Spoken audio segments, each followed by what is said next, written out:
خيركم من تعلم القرآن وعلمه. تم میں بہترین شخص وہ ہے جو قرآن سیکھے اور سکھائے.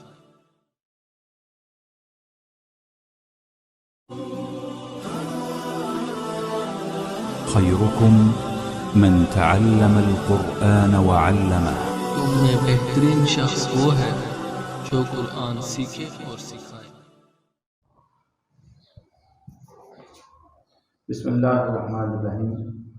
خلاصہ قرآن کے حوالے سے مختلف سپاروں کا ایک ترتیب کے ساتھ تفہیم کا سلسلہ ہمارا الحمدللہ جاری ہے. آج ہم 21ویں سپارے کے صورتیں اور اس کے خلاصہ اور اس کے اہم مضامین کے بارے میں ڈاکٹر صاحب سے کچھ سیکھیں گے. تو میں ڈاکٹر صاحب سے یہ ابتداً سوال یہ کروں گا کہ ڈاکٹر صاحب ہمیں بتائیے کہ 21ویں سپارے میں کون کون سی صورتیں ہیں. بسم اللہ الرحمن الرحیم. 21ویں پارے میں 5 صورتیں ہیں. نمبر 1 سورہ عنکبوت جو 20ویں پارے سے چلی آ رہی ہے اور اس کا بقیہ حصہ 21ویں پارے میں موجود ہے. دوسرے نمبر پہ سورہ روم مکمل اس میں موجود ہے. نمبر 3 سورہ لقمان مکمل ہے. نمبر 4 سورہ سجدہ مکمل ہے. اور نمبر 5 سورۃ الاحزاب کا ابتدائی حصہ 21ویں پارے میں موجود ہے. اچھا، ان صورتوں کے اہم مضامین پہ تھوڑی سی روشنی ڈالیے ڈاکٹر صاحب. سورہ عنکبوت کو جب ہم دیکھیں تو اس میں جو اہم باتیں ہیں وہ یہ ہیں کہ ایک تو تلاوت اور نماز کا حکم دیا گیا ہے. اسی طرح نماز کی اہمیت اور اس کے عملی زندگی پر اثرات بتائے جا رہے ہیں کہ ان الصلاۃ تنہا عن الفحشاء والمنکر، کہ نماز بے حیائی اور بری باتوں سے روکتی ہے. اسی طرح لوگوں کی ہٹ درمیوں کا ذکر ہے جو انکار حق کرتے تھے، اور دنیا کی بے ثباتی، یعنی یہ دنیا عارضی ہے اور ہمیشہ رہنے والی، اور اس سے بہتر بلکہ بہترین جو ہے وہ آخرت کی زندگی ہے. اسی طرح سورہ روم میں 2 باتیں موجود ہیں. ایک یہ کہ 9 سال کے اندر اندر روم کے اہل کتاب یعنی عیسائی وہ ایرانیوں کو شکست دیں گے. ایک اور دوسری بات یہ کہ اسی عرصے میں مسلمان مشرکین قریش پر فتح کی خوشی منا رہے ہوں گے، جو کہ بعد میں قرآن کی یہ پیشین گوئی غزوہ بدر کی صورت میں ثابت ہوئی. اسی طرح اللہ رب العزت کی کچھ نشانیاں ہیں، جیسے اللہ تبارک و تعالی چیزوں کو ازداد سے یعنی اپوزٹ چیزوں سے پیدا فرماتا ہے.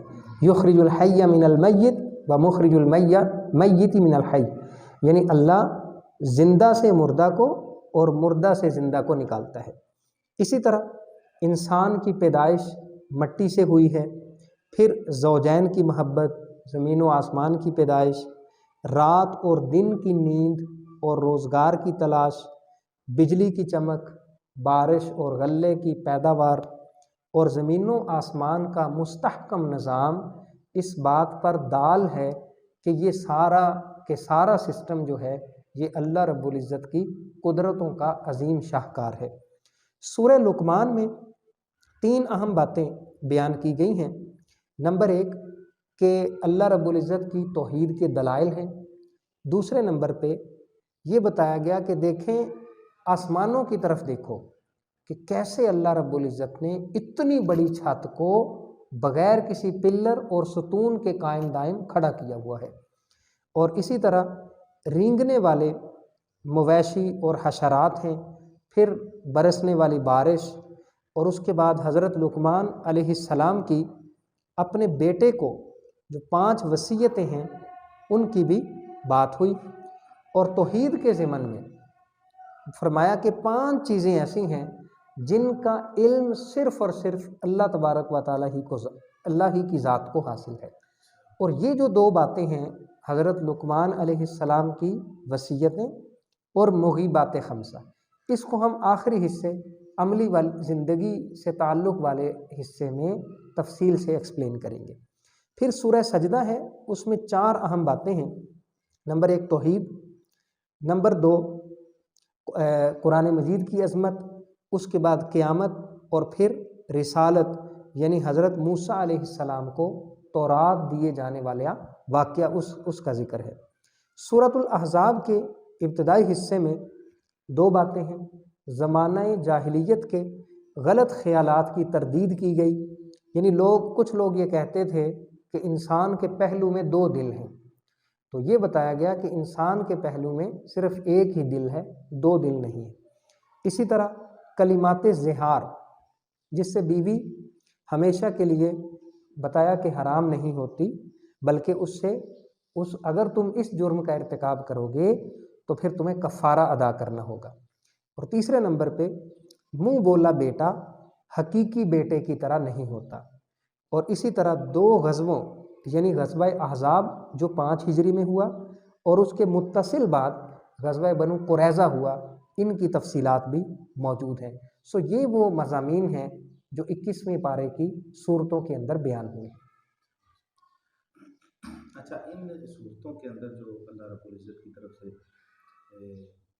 حکمتوں کا اور علم کا ایک خزانہ ہم تک پہنچایا گیا، تو میں یہ چاہتا ہوں کہ آپ ہماری تھوڑی سی مزید رہنمائی فرمائیں کہ یہ آیات مقدسہ ہمیں آج ہم سے کیا خطاب کر رہی ہیں، آج ہمیں ان سے کیا سبق حاصل ہوتا ہے؟ کہ ایک تو یہ کہ ان ساری آیات میں ہر آیت ہی ایک مسلمان کے لیے کسی نہ کسی حکمت کے موتی کو اپنے اندر پوشیدہ کیے ہوئے ہوتی ہے، لیکن بطور خاص ہم دو چیزوں کا یہاں ذکر کرنا چاہیں گے۔ ایک حضرت لقمان علیہ السلام کی اپنے بیٹے کو وہ 5 وصیتیں، وہ بہت اہم ہیں۔ اور دوسرے نمبر پہ مغیبات خمسہ، یعنی وہ 5 چیزیں جن کا علم صرف اور صرف اللہ رب العزت ہی کے پاس ہے۔ پہلے ہم وصیتوں کی بات کرتے ہیں تو حضرت لقمان علیہ السلام نے اپنے بیٹے کو جو پہلی وصیت کی وہ یہ تھی کہ کبھی بھی اللہ رب العزت کی ذات کے ساتھ کسی کو شریک مت ٹھہرانا۔ اور شرک آپ جانتے ہیں اس کی مختلف قسمیں ہوتی ہیں۔ محبت میں شرک ہوتا ہے، اسی طرح خوف کا بھی شرک ہوتا ہے۔ قرآن مجید ہمیں یہ بھی بتاتا ہے کہ وہ اللہ سے جیسے ان کو ڈرنا چاہیے ایسے وہ لوگوں سے ڈر رہے ہیں، تو یہ بھی ایک شرک کی قسم ہے۔ اسی طریقے سے الوہیت میں شرک ہوتا ہے کہ اللہ کو چھوڑ کے کسی کو معبود بنا لینا۔ ربوبیت میں شرک ہوتا ہے۔ پھر اللہ رب العزت کی جو صفات ہیں کہ اللہ سنتا ہے، اللہ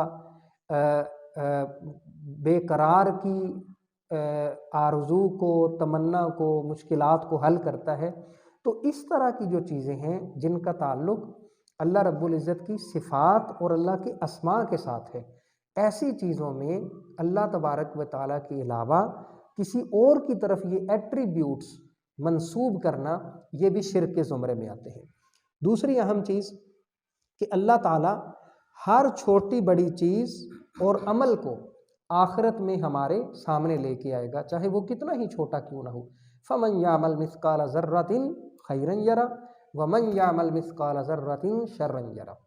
تیسری اہم بات یہ ہے کہ نماز قائم کرنا، امر بالمعروف یعنی نیکی کا حکم دیتے رہنا اور برائی سے روکتے رہنا، اور آزمائش میں صبر کرنا، یہ ان کی تیسری وصیت ہے۔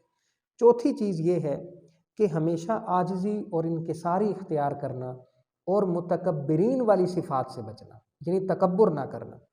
اور پانچویں اور آخری صفت یہ کہ اپنی چال کے اندر، یعنی جو چلنے کا طریقہ ہے، جو ہم چلتے ہیں زمین پہ، اس کے اندر اعتدال والی صفت اختیار کرنا، نہ تو بہت تیز چلنا اور نہ ہی بہت آہستہ چلنا، بلکہ حلم اور وقار کے ساتھ چلنا۔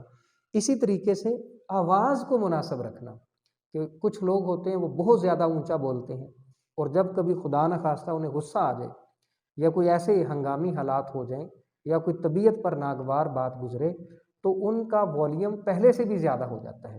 تو قرآن کے مطابق ہمیں ایسے نہیں بولنا چاہیے، بلکہ شائستگی سے، نرمی سے اور باوقار لہجے کے اندر گفتگو کرنی چاہیے۔ اسی طریقے سے توحید کے ضمن میں جو 5 چیزیں کہ جن کا علم صرف اللہ ہی کو ہے، اس میں پہلی بات یہ ہے کہ اللہ ہی جانتا ہے کہ بارش کب آئے گی اور یہ کہ وہ کتنی برسے گی۔ کہاں برسے گی، اس کا علم صرف اللہ ہی کو ہے، اور اس کے اثرات کیا اور اس کے اثرات کیا ہوں گے۔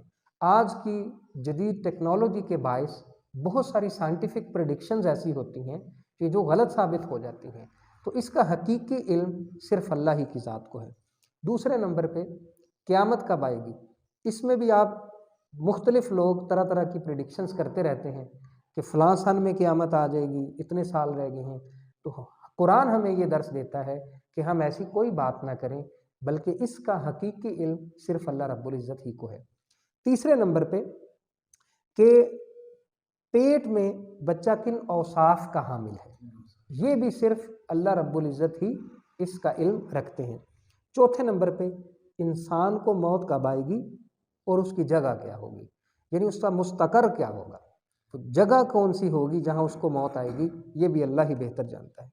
اور پانچواں یہ کہ انسان فیوچر کے بارے میں کچھ نہیں جانتا کہ کل وہ کیا کرے گا، اس کا علم بھی اللہ تبارک و تعالیٰ ہی کو ہے۔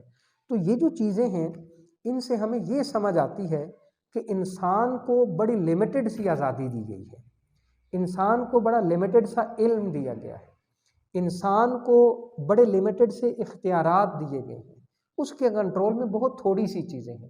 اس لیے بطور خاص یہ جو 5 چیزیں ہیں، جب کبھی ان پہ گفتگو ہو، سننے کو ملیں، پڑھنے کو ملیں، یا ایسی سچویشنز آ جائیں، تو ہمیں چاہیے کہ اس میں ہم کوئی بھی رائے زنی نہ کریں، اپنی طرف سے کوئی بات نہ کریں، کوئی اوپینین نہ دیں، بلکہ یہی رویہ اختیار کریں کہ ان کا علم تو دراصل اللہ ہی کے پاس ہے اور ہم اس بارے میں کچھ نہیں جانتے۔